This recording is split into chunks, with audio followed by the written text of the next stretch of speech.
सोमवार व्रत कथा। भगवान शिव पूरी करेंगे सभी की इच्छाएं। सोमवार के व्रत को लेकर मान्यता है कि इस व्रत को करने से भगवान शिव अपने भक्तों की मुराद जल्दी पूरी करते हैं। सोमवार का दिन भगवान शिव को समर्पित है, इसीलिए इस दिन भगवान शिव की पूजा और व्रत करने का महत्व और ज्यादा बढ़ जाता है। यदि आप सोमवार के व्रत करते हैं तो आपको सोमवार व्रत कथा पढ़ना बेहद जरूरी है, क्योंकि इसके बिना आपको व्रत अधूरा माना जाता है।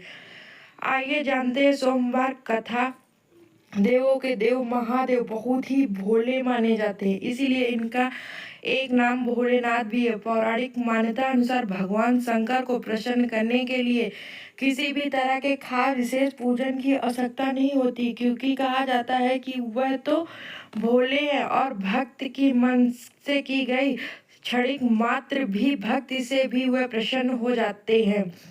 अगर आप भी शिव की भक्ति और कृपा पाने के लिए सावन के सोमवार का व्रत करते हैं तो इस कथा से भोलेनाथ प्रसन्न कर सकते हैं। एक बार किसी एक नगर में एक साहूकार था। उसके घर में धन की कमी नहीं थी, लेकिन कोई संतान न होने के कारण वह बहुत दुखी था। संतान प्राप्ति के लिए वह हर सोमवार को व्रत रखता था और पूरी श्रद्धा के साथ शिव मंदिर जाकर भगवान शिव और माता पार्वती की पूजा करता था। उसकी भक्ति देखकर एक दिन माँ पार्वती प्रसन्न होकर भगवान शिव से साहूकार की मनोकामना पूर्ण करने का निवेदन किया। पार्वती जी के आग्रह पर भगवान शिव ने कहा, हे पार्वती, इस संसार में हर प्राणी को उसके कर्मों का पालन मिलता है।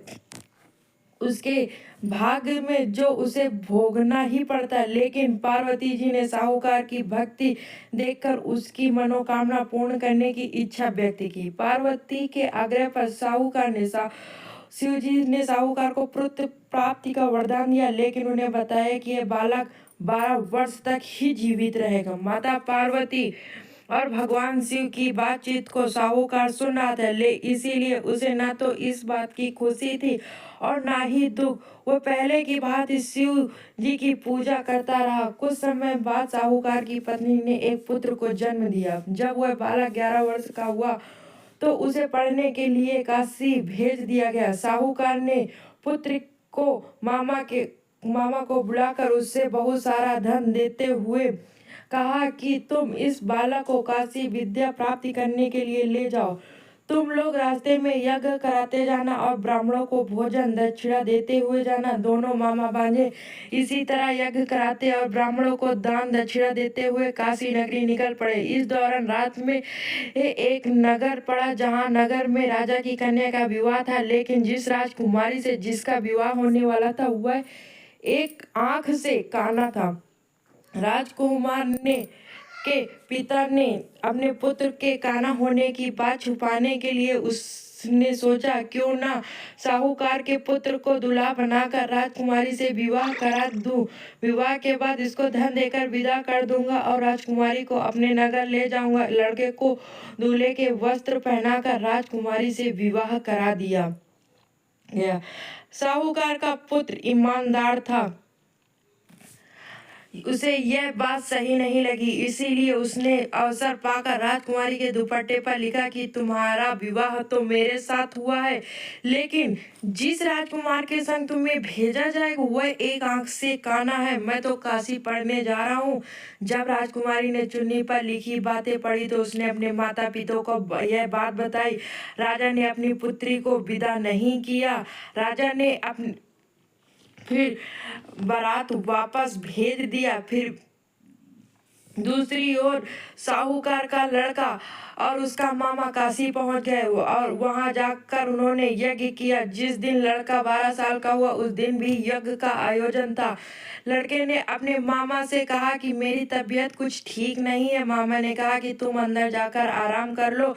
शिव जी के वरदानुसार कुछ ही देर में उस बालक के प्राण निकल गए। मृत भांजे को देख उसके मामा ने विलाप करना शुरू कर दिया। संयोगवश उसी समय शिव जी और माता पार्वती उधर से गुजर रहे थे। पार्वती माता ने भोलेनाथ से कहा, स्वामी, मुझे इसके रोने के स्वर सहन नहीं हो रहा। आप इस व्यक्ति के कष्ट को अवश्य दूर करें। जब शिव जी बालक के समीप गए तो वह बोले कि यह उसी साहूकार का पुत्र है जिसे मैंने 12 वर्ष की आयु का वरदान दिया था। इसकी आयु पूरी हो चुकी है। लेकिन मातृभाव से विभोर माता पार्वती ने कहा, हे महादेव, आप इस बालक को और आयु देने की कृपा करें, अन्यथा इसके वियोग में इसके माता पिता भी तड़प तड़प कर मर जाएंगे। माता पार्वती के पुनः आग्रह पर भगवान शिव ने उसे लड़के को जीवित होने का वरदान दिया। शिव जी की कृपा से वह लड़का जीवित हो गया। शिक्षा पूरी हो करके लड़का मामा के साथ अपने नगर की ओर चल दिए। दोनों चलते हुए उसी नगर में पहुंचे जहां उसका विवाह हुआ था। उस नगर में भी उन्होंने यज्ञ का आयोजन किया। उस लड़के ने ससुर ने उसे पहचान लिया और महल ले जाकर उसकी खातिरदारी की और अपनी पुत्री को विदा किया।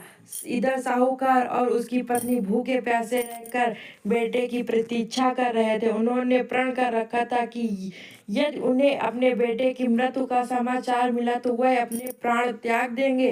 परंतु अपने बेटे को जीवित होने का समाचार पाकर वह बेहद प्रसन्न हुए। उसी रात भगवान शिव ने साहूकार के स्वप्न में आकर कहा, हे श्रेष्ठ, मैंने तेरे सोमवार के व्रत करने और कथा सुनने से प्रसन्न होकर तेरे पुत्र को लंबी आयु प्रदान की है। इसी तरह जो मेरे कोई सोमवार व्रत करता है या कथा सुनता है और पढ़ता है, मैं उसके सभी ही दुख दूर होते हैं और सभी की मनोकामनाएं पूर्ण होती हैं। प्रेम से बोलो हर हर महादेव।